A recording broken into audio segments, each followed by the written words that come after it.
یہ کہانی چائنا کے سٹی بیجنگ کی ایک بس کی ہے جو بس صرف لیٹ نائٹ ہی چلتی تھی۔ ایک رات وہ اپنی سٹاپ سے چلی جس میں چند لوگ ہی تھے۔ ان کے ساتھ کیا ہوا، انہوں نے کیا دیکھا، اور وہ بچے نہیں، آج کی کہانی ان پر ہی ہے۔ اگر آپ کو یہ کہانی فیک لگے تو آپ ویڈیو کے بعد اس کہانی کو گوگل سے کنفرم بھی کر سکتے ہیں۔ چلیے یہ سٹوری سٹارٹ کرتے ہیں۔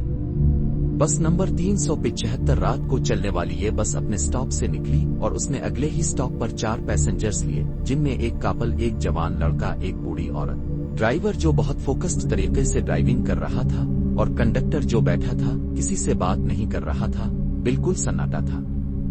بس جنگل کے بیچ سے ہوتی ہوئی جا رہی تھی۔ ہلکی ہوا اور ایک سنسان روڈ جو جنگل کے درمیان میں تھا۔ کچھ دیر بعد ڈرائیور نے پوچھا کہ ہمیں روڈ چینج کرنا چاہیے کیونکہ اس روڈ پر اور بھی فاگ ہوگی، جس پر پیچھے بیٹھے کاپل نے کہا وہ روڈ لے لو، اس سے ہمارا گھر واکنگ ڈسٹنس پر ہے۔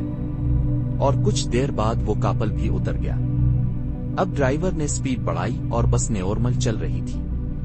لڑکا اور بوڑھی کھڑکی سے باہر کا خوفناک منظر دیکھ رہے تھے، جیسے اندھیرے میں لپٹے جنگل میں کالے درخت اور روڈ کا سنوٹا جو کاٹ کھانے کو دوڑ رہا تھا۔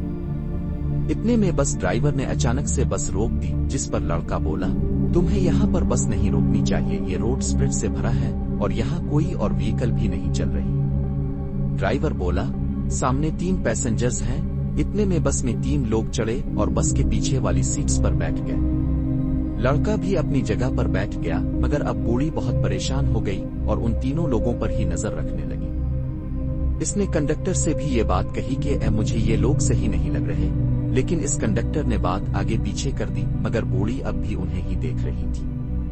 اچھا، لیکن وہ تینوں لوگ کچھ بھی بول نہیں رہے تھے اور نہ ہی آپس میں کچھ بات کر رہے تھے۔ ان میں بیچ والا بندہ بہت ہی کریپی تھا۔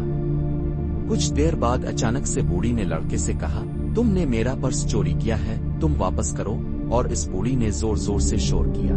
لڑکے نے کہا، اب میری تلاشی لے لیں، میرے پاس نہیں ہے اور میں آپ کا پرس کیوں چوری کروں گا، مگر بوڑھی نے مانا نہیں۔ شور سے کنڈکٹر نے بولا، اب اس میٹر کو پولیس کے پاس لے کر جائیں، یہ ایک بس ہے، اب لوگ یہاں شور مت کریں۔ اگلے سٹاپ پر ہی پولیس ہیڈ کوارٹر ہے، وہاں اب لوگ اتر جائیں۔ یہ اگلے ہی سٹاپ پر وہ بوڑھی اور وہ لڑکا جو کہ نہ چاہتے ہوئے بھی اتر گئے اس سنسان روڈ پر۔ اترتے ہی لڑکے نے بوڑھی سے کہا، اب یہ سب غلط کر رہی ہے، تو بوڑھی نے کہا، میں نے تمہاری جان بچائی ہے، میرا پرس تو میرے ہی پاس ہے۔ اس نے پوچھا، کیسے؟ بوڑھی نے کہا، وہ 3 لوگ، خاص کر وہ بیچ والا، وہ عام لوگ نہیں تھے، وہ جنوت تھے، کیونکہ جب ہوا چلی تو اس بیچ والے کے چہرے سے بال ہٹے، تب میں نے دیکھا کہ اس کا تو کوئی فیس ہی نہیں تھا، وہ بالکل فیسلیس تھا۔ اس رات کے بعد وہ بس کبھی بھی اپنے لیسٹ پوائنٹ پر نہیں پہنچی۔ جب بیجنگ کی بدنام زمانہ بس نمبر 375 3 دنوں بعد ایک داور دراز جھیل ریزروار سے ملی تو اس کے اندر کا منظر نہایت خوفناک تھا۔ بس کے اندر 3 لاشیں پائی گئیں، ڈرائیور، ٹکٹ چیکر خاتون، ایک تیسرا شخص جو ممکنہ طور پر وہی فیسلیس پراسرار مسافر تھا۔ لاشیں اس قدر گل چکی تھیں کہ محض 48 گھنٹوں میں اتنی سڑن ممکن نہیں تھی، خاص طور پر سرد موسم میں۔ بس کے فیول ٹینک میں پیٹرول کے بجائے تازہ خون بھرا ہوا تھا۔ بس کی حالت ایسی تھی جیسے وہ کئی سالوں سے وہاں پڑی ہو، حالانکہ وہ صرف 3 دنوں سے غائب تھی۔ اب تک کا راز؟ پولیس نے کہا کہ یہ صرف ایک ایکسیڈنٹ ہو سکتا ہے، لیکن ثبوت کچھ اور ہی کہہ رہے تھے۔ کچھ لوگ کہتے ہیں وہ 3 لوگ اصل میں انسان نہیں تھے، بلکہ بدروحیں بھٹکتی آتماہیں تھیں جو بس میں سوار ہوئی۔ وہ کون تھے؟ یہ آج تک ایک راز ہے۔ ملتے ہیں کسی اور انٹرسٹنگ سٹوری میں، تب تک کے لیے اللہ حافظ۔